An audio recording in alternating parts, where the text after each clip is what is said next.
Soma's baking and cooking এ আপনাদের সবাইকে স্বাগত জানিয়ে আজ একটা ভেন্ডি রেসিপি আপনাদের সাথে শেয়ার করছি। এটা হলো টক ঝাল মিষ্টি ভেন্ডি। এটা যেমন ভাত দিয়েও খাওয়া যায়, তেমনি কিন্তু রুটি দিয়েও খাওয়া যায়।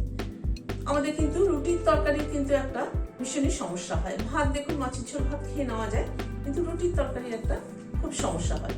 সেই জন্য এটা কিন্তু রুটি দিয়ে খাওয়ার জন্য একটা আইডিয়াল রেসিপি। তাহলে চলুন দেখে নিই কি করে বানালাম।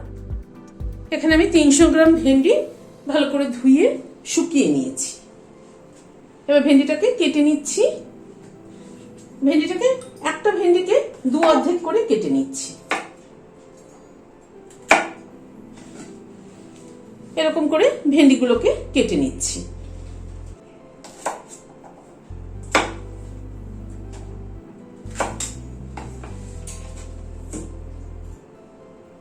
এভাবে কেটে নিচ্ছি ভেন্ডিগুলোকে।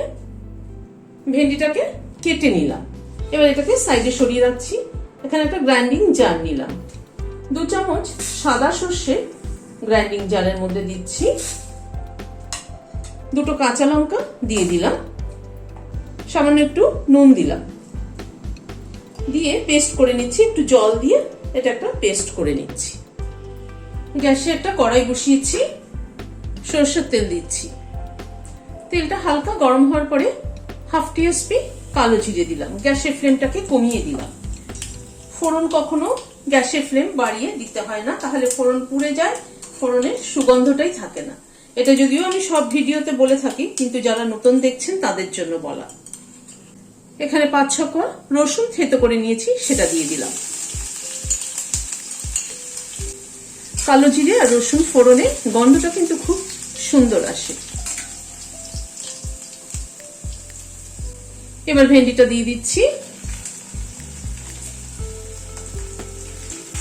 ভেন্ডিটা দিয়ে ভেন্ডিটা আগে হালকা করে একটু 1-2 মিনিট একটু ভেজে নেব, তারপরে নুন দেব।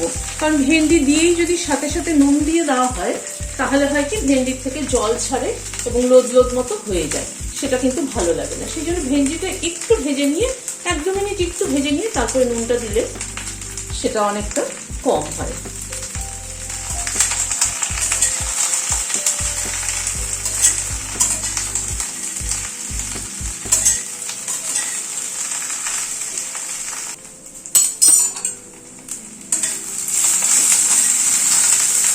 ভেন্ডিটা এই মিনিট খানেক একটু নাড়াচাড়া করে নিলাম। হাফ টিস্পুন নুন দিলাম। হাফ টিস্পুন হলুদ দিলাম। নুন আর হলুদ দিয়ে ভেন্ডিটাকে একটুখানি ফ্রাই করে নেব।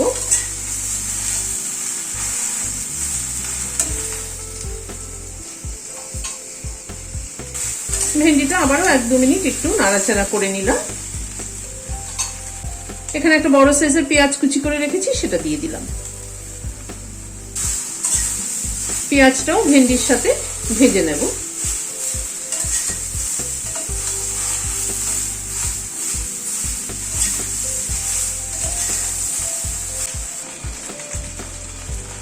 ভেন্ডিটাকে 3-4 মিনিট সময় ধরে গ্যাসের ফ্লেমটাকে কমিয়ে ভেজে নিলাম। হাফ টিস্পুন আদা বাটা দিচ্ছি।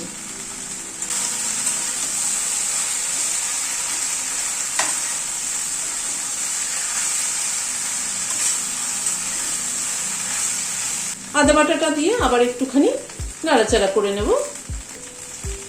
আদা বাটাটা দিয়ে আবার একটু মিনিট খানেক নাড়াচাড়া করে নিলাম। এবার যে সাদা সর্ষেটা পেস্ট করে রেখেছি সেটা দিয়ে দিচ্ছি। একটু জল দিয়ে গুলে ওটা দিয়ে দিলাম।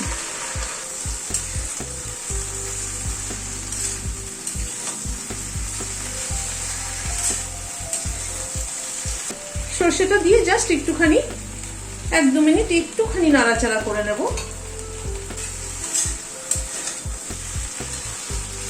সর্ষেটা দিয়ে জাস্ট একটু মিনিট খানেক নাড়াচাড়া করে নিলাম।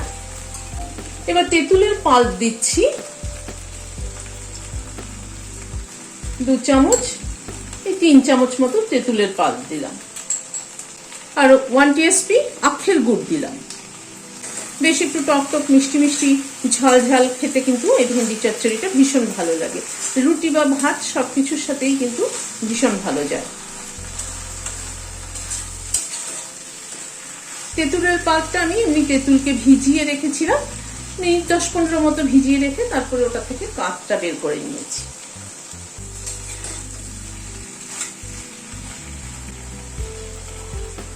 এই একটু মিনিট খানেক নাড়াচাড়া করে নিলাম। নামানোর আগে একটু কাঁচা সর্ষের তেল দিয়ে দিচ্ছি, এই 1 টেবিল চামচ মতো কাঁচা সর্ষের তেল দিলাম। দিয়ে একটু নাড়াচাড়া করে গ্যাসটা বন্ধ করে দিলাম, দিয়ে এবার সার্ভ করে দিচ্ছি। ভেন্ডির মধ্যে তেঁতুলের পাল্প এবং গুড় দেওয়াতে হয়েছে কি একটা টক টক মিষ্টি মিষ্টি ভাব হয়েছে, তাতে পুরো মানে ভেন্ডির রেসিপিটার কিন্তু টেস্টটাই কিন্তু পাল্টে গেছে। আপনারা বানিয়ে দেখবেন, আমার মনে হয় ভালো লাগবে। ভালো লাগলে একটা সাবস্ক্রাইব করার অনুরোধ রইল। আজ তাহলে এখানে শেষ করছি। নমস্কার।